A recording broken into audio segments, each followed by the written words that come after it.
अस्सलाम वालेकुम। आप देख रहे हैं बट किचन फूड सीक्रेट्स।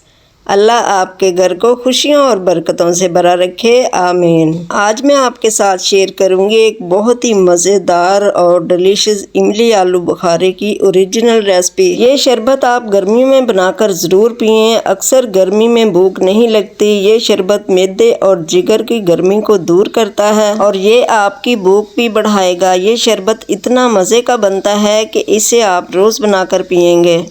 मैदा और जिगर की गर्मी दूर करने के लिए इमली और आलू बुखारे का शरबत कैसे बनाया जाता है उसका मैं आपको एक मुकम्मल तरीका बताऊंगी। ये सूखे आलू बुखारे के 8-10 दाने हैं और उससे डबल हमने इमली ली है। ये मैंने एक मिट्टी की हांडी ली है। इसमें शरबत बनाने में हमें बहुत सी आफादियत मिलेगी। जितना आपने आलू बुखारा लेना है उससे डबल क्वान्टिटी में आपने इमली लेनी है। यानी कि अगर आप 20 ग्राम आलू बुखारा ले रहे हैं तो 40 ग्राम आपने इमली लेनी है। आलू बुखारा और इमली को हम इस मिट्टी के बर्तन में डाल देंगे। अगर वीडियो अच्छी लगे तो इसे लाइक और शेयर ज़रूर कीजिएगा। ये शरबत बड़े तो पीते हैं, बच्चे भी इसे बहुत शौक से पीते हैं। 2 गिलास पानी हम इसमें ऐड कर देंगे। इमली आलू बुखारे को आप किसी भी बर्तन में भिगो सकते हैं। अगर आपके पास मिट्टी का बर्तन है इससे इसकी अफादियत बढ़ेगी और बहुत ही बेहतरीन रिजल्ट मिलेंगे आपको। इसको हम मलमल के कपड़े के साथ बांध देंगे और ओवरनाइट के लिए हम इसे रख देंगे। इसे हम फ्रिज में नहीं रखेंगे। अगर हम इसे फ्रिज में रखेंगे तो इमली आलू बुखारे फूलेंगे नहीं। इमली आलू बुखारे को रात मैंने भिगो के रख दिया था। अब मैंने इसका कपड़ा उठाया। माशाल्लाह आलू बुखारा बहुत ही अच्छी तरह से फूल चुका है और इमली भी अच्छी तरह से फूल गई है। ये देखें, एक आलू बुखारा मैं आपको उठाकर दिखाती हूँ। अपने साइज़ में ये डबल हो चुका है। इमली भी अच्छे से भीग चुकी है। अब हम इसको विस्क से अच्छी तरह से मैश कर लेंगे।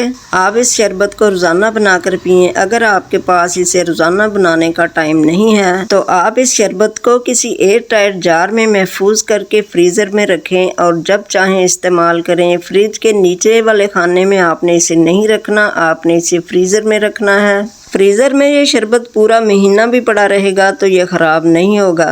5-6 मिनट हमने इसको अच्छी तरह से मैश कर लिया है। अब हम इसके बीज निकाल देंगे। इस तरह से ये देखें, सारे बीज इसमें से हम निकालेंगे।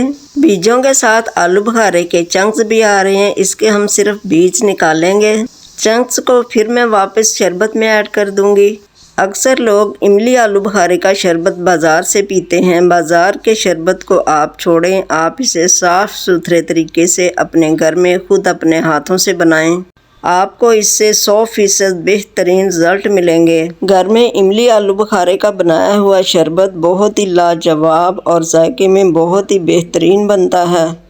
इमली आलू बुखारे के सारे बीज हम एक बाउल में निकाल लेंगे और इसे बाउल में निकाल कर इसमें हम थोड़ा सा पानी ऐड करेंगे। गुठलियों को चम्मच के साथ हिलाकर जो पानी है इसमें, उस पानी को हम फिर शरबत में डाल देंगे। और यहाँ पर है मेरे पास चीनी, वज़न में ये है 120 ग्राम, यानी कि 1 पाव से थोड़ी सी कम है। इसको हम इस शरबत में डालकर चम्मच के साथ अच्छी तरह से मिक्स करेंगे ताकि सारी चीनी इसमें मेल्ट हो जाए। और 1 गिलास पानी भी हम इसमें ऐड कर देंगे।